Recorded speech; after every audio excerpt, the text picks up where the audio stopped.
কেন্দ্রিকও আমাদের কিছু সুন্নাহ নির্দেশনা কোরআন আমাদেরকে দিয়েছে, নবীজি জানায়া দিয়েছেন। ঈদের কিছু সুন্নাত আছে, এর ভিতরে অন্যতম সুন্নাত হলো টোটাল 11টা সুন্নাত। কয়টা? 1 নাম্বার, আপনাকে ফজরের নামাজের জামাতে শরীক হওয়া সুন্নাত। অন্যদিন ফরজ থাকলো, এদিন আনন্দ নিয়ে শরীক হবেন, এটা সুন্নাহ। নামাজ কোথায় পড়বেন? ফজরের নামাজ মসজিদে। রাজি আছেন তো ইনশাআল্লাহ? আল্লাহ কবুল করুক, আমিন বলেন। 2 নম্বর, মিসওয়াক করা, মিসওয়াকের সুন্নাত, এটা ঈদের দিনের সুন্নাত। 3 নম্বর, সুন্দর কাপড় চোপড় পরা। নতুন কাপড় চোপড়ের মাসালা কই নেই, কিন্তু কি বলছি ভাই, আপনার যা আছে ওর ভিতর সব থেকে সুন্দরটা পড়বেন। 4 নম্বর, সুগন্ধি ব্যবহার করা, পারফিউম নয়, কি ব্যবহার করা? আতর।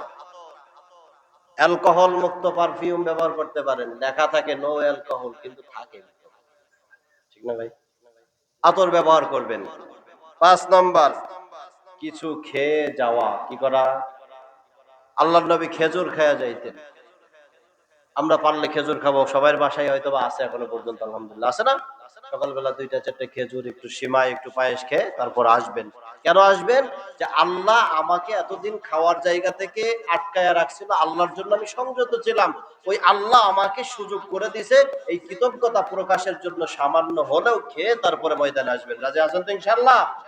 আল্লাহ কবুল করুক, আমিন বলেন। এরপরে 6 নম্বর, সদকাতুল ফিতর আদায় করে আসতে হবে। মাঠে এসে আদায় করলে ওটা সদকাতুল ফিতর হবে না, ওটা নরমাল সদকা হবে। রাজি আছেন তো ইনশাআল্লাহ? 7 নম্বর, তাকবীর বলা, তাকবীর বলতে বলতে আসা, আল্লাহু আকবার, আল্লাহু আকবার, লা ইলাহা ইল্লাল্লাহ, আল্লাহু আকবার, আল্লাহু আকবার, ওয়ালিল্লাহিল হামদ। এই তাকবীর গুলো বলতে বলতে আসা। আর আমরা আসি ইফতিজিং এর আলাপ করতে করতে। তাকবীর বলতে বলতে আসবো। রাজি আছেন তো ইনশাআল্লাহ? এরপর 8 নম্বর, 2টা পথ ব্যবহার করা। মহল্লার এক পথ দিয়ে আপনি আসলেন, আর এক পথ দিয়ে যাবেন, সুযোগ আছে তো, আমাদের মসজিদটা মাঝখানে, তাই না ভাই? এদিক দিয়ে যাবে, এদিক দিয়ে আসবে, আবার এদিক দিয়ে আসলে এদিক দিয়ে চলে যাবেন, ঘুরে ফিরে যাবেন। 2টা পথ ব্যবহার করা। এটা গেল কয় নম্বর? 8 নম্বর। 9 নম্বর, জামাতের সাথে নামাজ আদায় করা। 10 নম্বর, না এটা হলো 11 নম্বর, তাই না?